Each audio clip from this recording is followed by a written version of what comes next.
Joining us now, of course, she's a two-time ASUN Player of the Year, two-time Conference Player of the Year, was an All-American, holds just about every USC Upstate offensive record you can think of, and of course, recently was is on the All-Quarter Century D1 softball list for among the best hitters in this quarter century. I speak of Shellie Cousins, who joins us now here on In the Circle at D1 softball, powered by 643. You got a lot of nice bio there. I appreciate it, Eric. Thanks for having me. Let's talk about a little bit about your team here. Your 33 wins this past season, an 18 win improvement from the year before. It is the most wins for a Stetson team since 2016. It's the first time they've had over 30 wins since 2016. When you look back at that with the 33 wins, what comes to your mind? Culture. It's all about that piece for it. Obviously, you have to have the talent. But we talk a lot about, we can have the best kids on the team, but if we don't have the culture, then it's not going to take us very far. And I've had more talented teams in the past, and I told the team this last year. We've had more talent, and we haven't gone as far. We haven't done as well because we didn't have that culture piece. So that was a big part of our success last year. What do you remember a sense when the turning point it was where it started to click in, like, with the 33? Because really, if I think about it, there's a couple of games you look back last year, if it goes a different route, you're probably in the mix for the NCAA tournament, maybe at least in the bubble. Yes, absolutely. I think a turning point was just that fall season, right? Like it was, we had some veterans, we had some new people, but it was just that buy-in piece from all 20 athletes and just saying, okay, if I'm playing great, if I'm not playing, then I'm going to do what I need to do with my role on the team. And so just kind of knowing that everybody was heading in the same direction, no matter what we were asking them to do as far as roles game day. They did just an awesome job of just supporting each other and, added Amanda Chambers and Chris Jones on the staff last year and we gelled really well. We meshed really well. So added a lot of knowledge with the two of them. And so, between that and the good culture, it just all came together. So it was an awesome season. You mentioned your staff. Expand on the staff. I know you just added someone brand new to the staff, so you could talk about that and kind of how you envision the roles to the staff and how it impacts you as the head coach there and your involvement. Whether you're one that likes to delegate or you one that are hands on. I like to delegate, and that it was hard for me at first, my first couple years especially. But I think you have Amanda, and she's got the experience with the pitchers, right? So I was a big proponent on pitching coach has got to be somebody that has been in the circle, has been in game mode, can relate to the pitchers in that aspect because I can't do that because I was never a pitcher. So the experience that she brought and just the knowledge and she's very much a player's coach. So she brings that energy. So she balances me out well. And then just adding Chris Jones and his knowledge from Team Canada and playing fast pitch softball, when he was growing up in Canada, and just still continuing with Team Canada and working with the other coaches on that team, the knowledge that he brought for defense and base running, and everything like that. So I kind of delegate, like Amanda obviously has pitchers, she's pitching coach. Jonesy has the infielders, and we'll kind of collaborate on base running and things like that. He coaches third, as well. And then we just added Riley Gore, and she's working with our outfielders. So it's more so now I can roam at practice and kind of get more of a broad angle view of everything, to see, how things are going and, what we need to work on, and just gives me a broader perspective of practice. So hopefully will help us in the long run be able to make even better adjustments. Is this the first time you've got three assistants on the staff? It is. Yes. Nice. Yep, That's a it's big. That's awesome. a big step there. It is Uh, awesome. Yeah. So it's nice to have an extra set of hands because, like I said, I gives me the ability to roam, and to delegate and give some other people some responsibilities as well.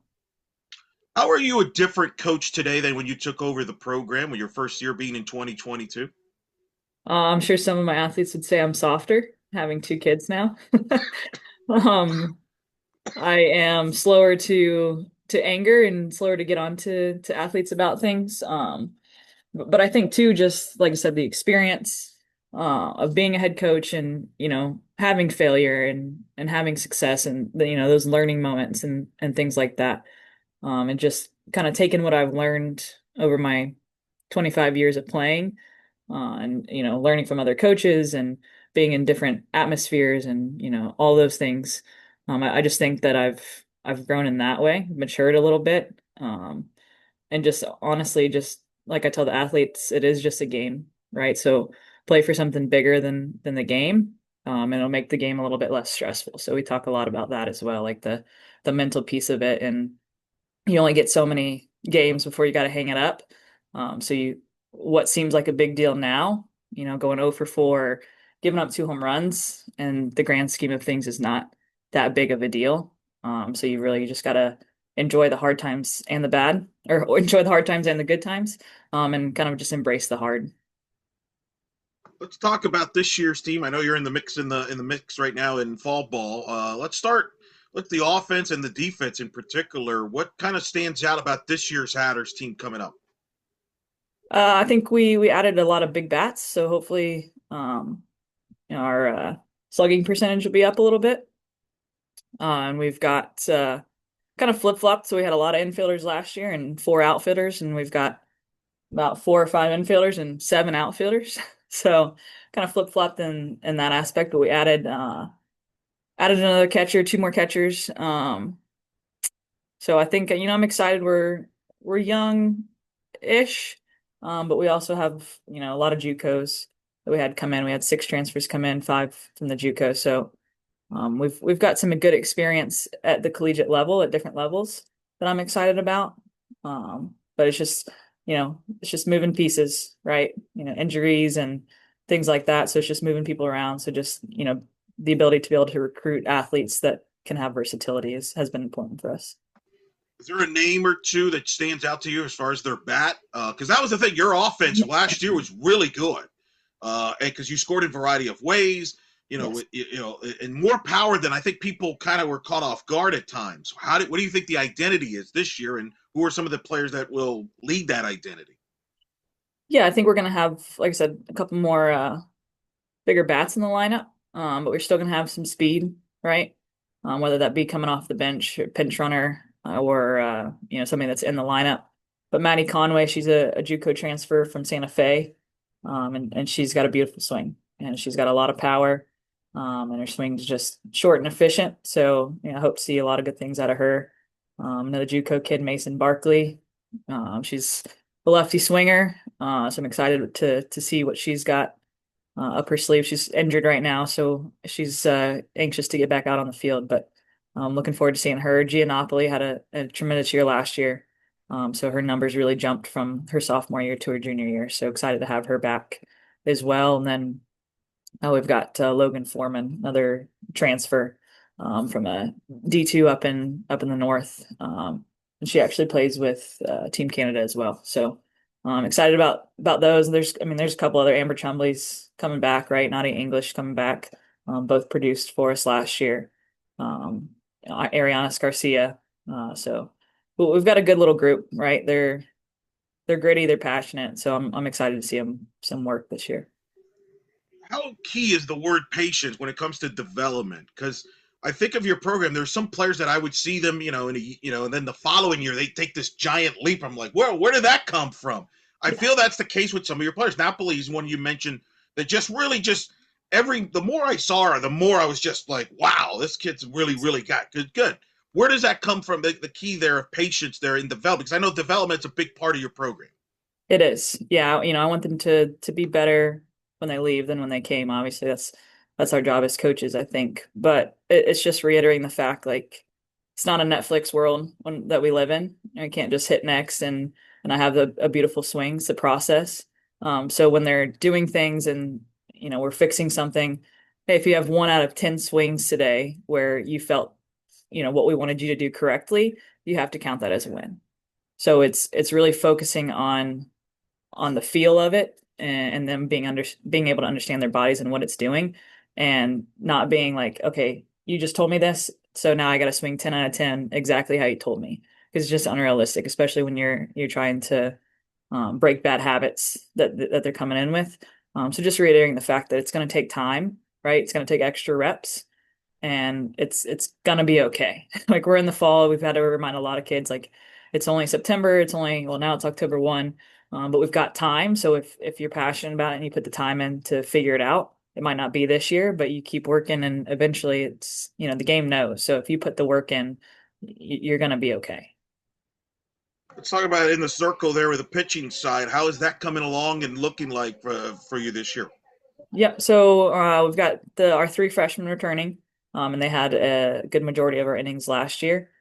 So excited about the growth that we've seen from some of them, especially Ava Braswell. She's very very strong on the mound. So and I think her mindset is a little bit better this year as well.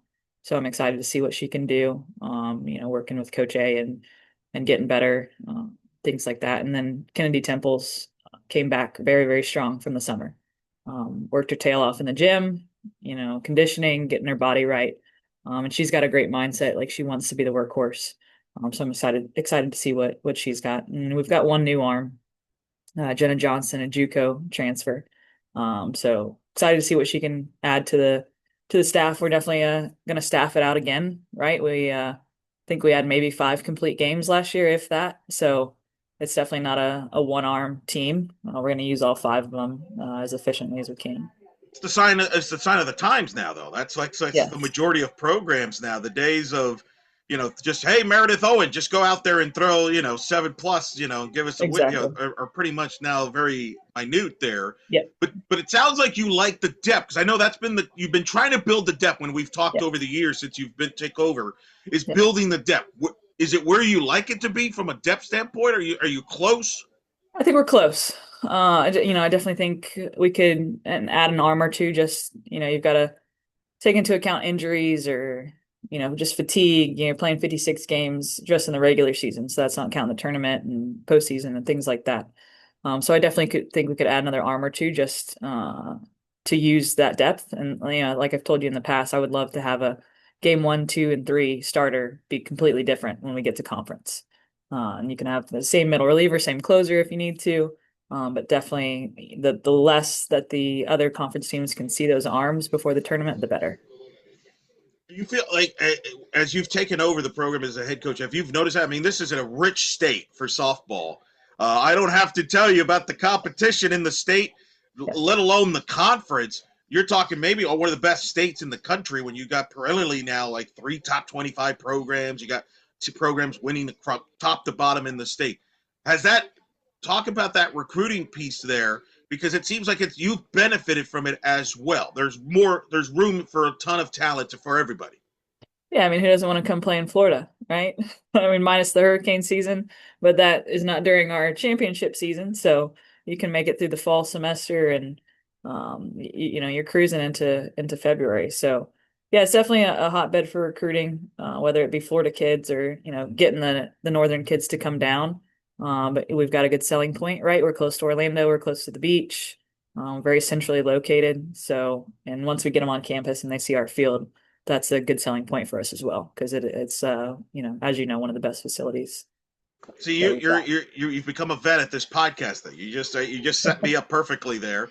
I was going to ask you to bring up the stadium, one of the best stadiums. It's been Yeah, awarded multiple times, awarded for the best field. I've gone every year. I've gone actually every year since you've taken over as head coach. I've gone a lot of years before that under Coach Griffin, but I right. do have a streak going since you've taken over a head coach out of loyalty there. Absolutely. And one of the things that stood out so far since you've taken over is you've hosted marquee opponents in there. Last year, for example, Arizona State for a doubleheader. You've hosted Oklahoma State there. You've hosted UCF every other year. I remember I was there with a walk-off. I mean, you two play some crazy games. That's a whole other stuff. I mean, Yes, I like, won't even get our pitching coach is still recovering from oh last well, year. last year was insane. That comeback for UCF, but then 2 years before that, you had that Yeah, walk-off in the bottom of the seventh we there. did. Yeah, You've hosted Florida there. yeah. Just talk about the scheduling there and how you've been able to draw marquee opponents to come to your field. more frequent than even, with respect to even during the Coach Griffin era. And you're not one to duck people. You have played home and homes. You play everybody. So just talk about that from a scheduling philosophy standpoint. Yeah, I think it's very important to play those tough teams early on. Especially when you have a lot of new kids, whether that be incoming freshmen or, JUCO transfers. They want to be challenged, whether they think they do or not. And it kind of gets they're going to have the deer in the headlights. Like we went to Florida after the first weekend last year, and we had some freshmen who were, could definitely tell we're starstruck, but that was week 2. So by the time we got to those other big games where we're hosting Florida or we're hosting Arizona State or, we're going to Georgia, that kind of starstruckness out of them kind of faded, right? And then they just realized, okay, this is just another game. Like this is the best of the best. When we win the ASUN, we're gonna have to go to a Florida, a UCF, a Florida State.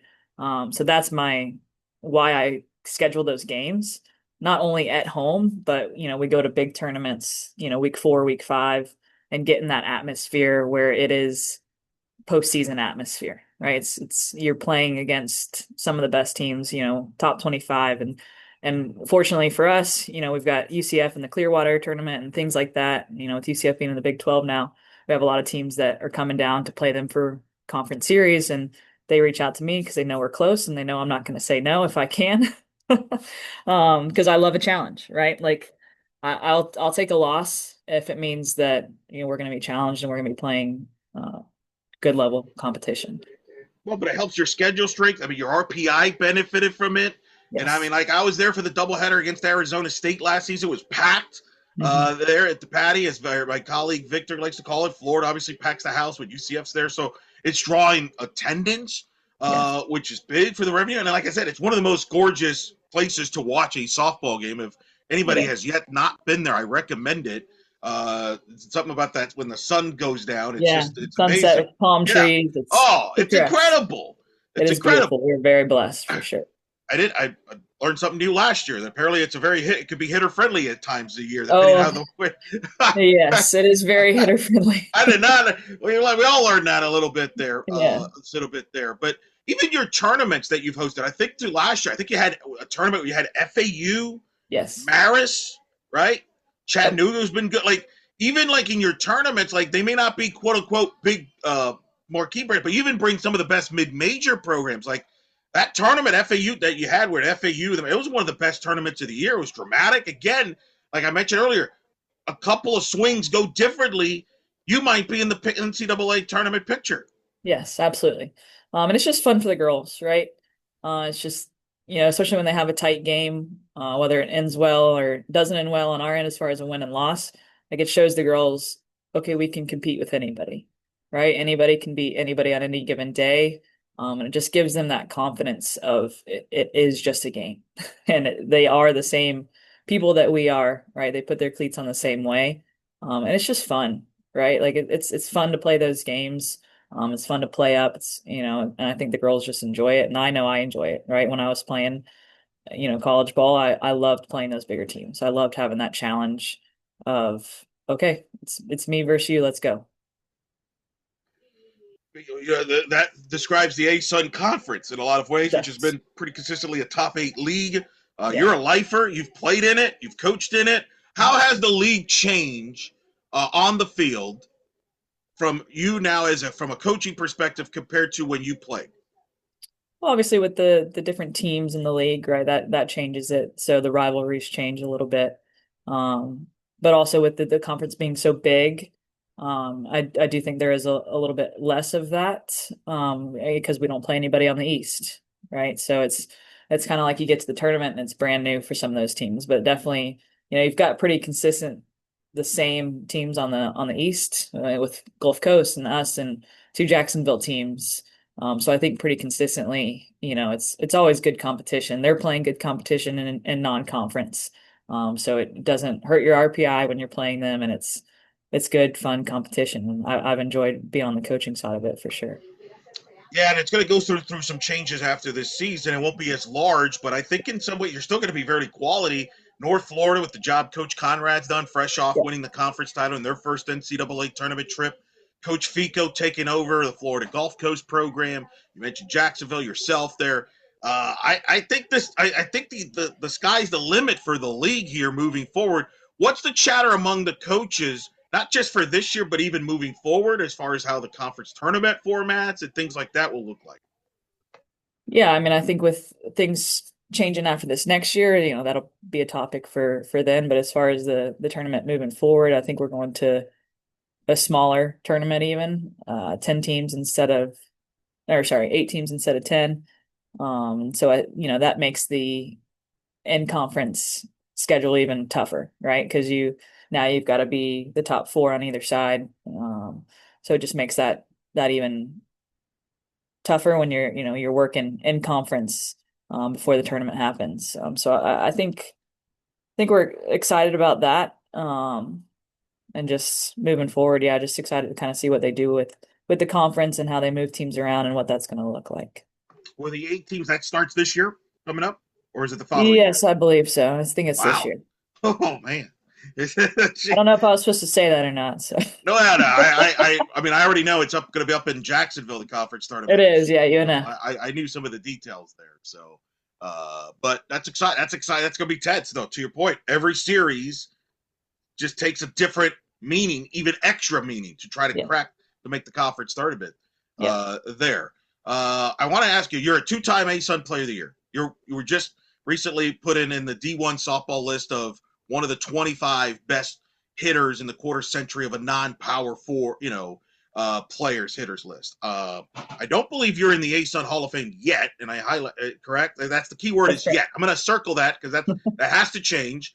And as of today, I will start. Me and Vic are going to start campaigning for you there. Ever since our mutual friend Stephanie Best got inducted 2 years Yeah, ago, she very supports well that earned. campaign as well. Yes. Yeah. But just talk about the player because I'm wondering, do your players know about your playing career, or is it their families know? Like, I'm curious, first of all, how that's going.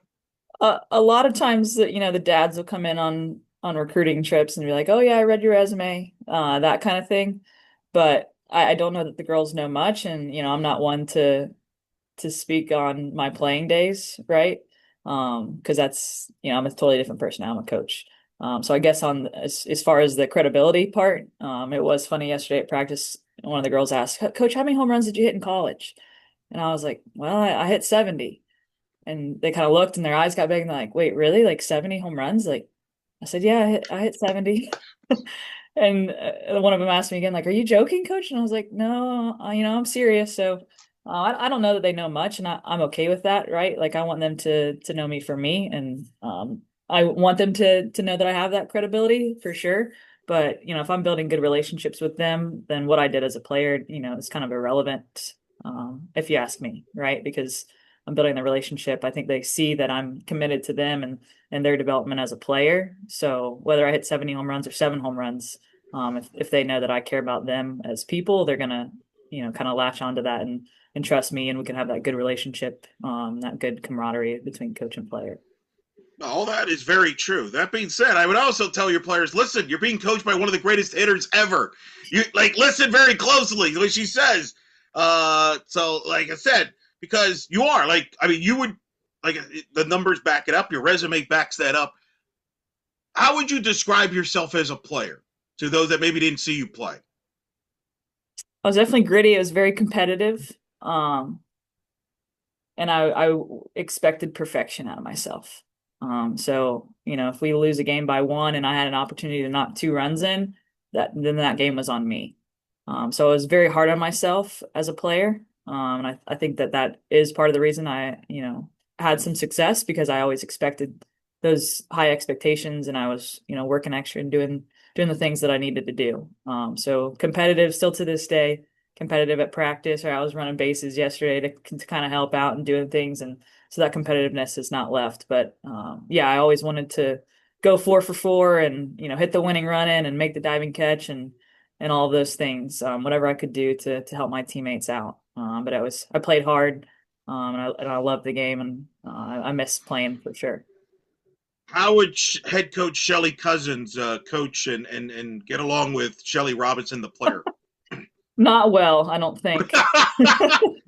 Not well as I'd have to get on to her a lot just about don't be so hard on yourself. And, if you screw up, put your energy into your teammates and, not worry about, your last at bat, go play defense now, right? But I can relate to a lot of my players because of that, because they have a lot of passion. They get pissed off at themselves, and it's like, hey, I get it, right? And that's going to make you be better because you're always striving for that perfection. But it's kind of like flip that switch once you go from offense to defense or defense to offense, whatever it is. Like if you made an error on defense, come in and do something about it at the plate. I think she'd get along with her okay. She'd have to just get on to her a little bit about, hey, you can't be perfect. You're not Jesus kind of thing. So suck it up and move on. Well, I would like to think Coach Cousins, once she sees Shellie Robinson swinging the bat there, like, all right, you're Yeah. good, you're good. Yeah. Line it wide. We'll Yeah. figure Not it going to out. say much to you about your swing. Just, Yeah. go figure it out. I know recently you just had finished off, I think, a home and home with Upstate, right? Where they came to you for a tournament. You went up there for a tournament. What was it like for you to go back there, for the tournament, and then just facing Upstate? Was it weird? Was it bullshit? What was it like? It was weird. We went up for a 3-game series, and they were in our tournament this past year. So yeah, going back up. We had alumni weekend that weekend. So it was supposed to be in the fall, but got rained out, so they just pushed it to that weekend. And that dedicated the field to Coach Hawkins. So it was bittersweet, right? We took 1 out of 3 games, so I wasn't happy about that, obviously, because the competitive piece. But it was fun. It was nice to be back in that setting, be back on the field, on the other side of things. And it was a great place. I wouldn't trade it for the world and my experience there. And so it was fun to be back. But yeah, definitely wish we could have taken 2. But it was a good time. What was the reception like when you got there? Was that did Coach Hawkins set you up? Like, did you get like honored on the field? Like, what happened? What kind of Oh ceremony we no. got? Oh no, No, no, low keyed it, low no. keyed it. Yeah, yeah, just a normal 3-game series, right? Okay. Okay. What has Coach Hawkins meant to you from your coaching career standpoint? I just recently on the podcast, I mentioned him as one of the 25 most important and best head coaches from a non-power conference school in this Yeah, quarter century, which I think you would vouch for there. yeah, What absolutely. what has he meant to you, and where you're at today from his standpoint of your coaching career? Just a great mentor, right?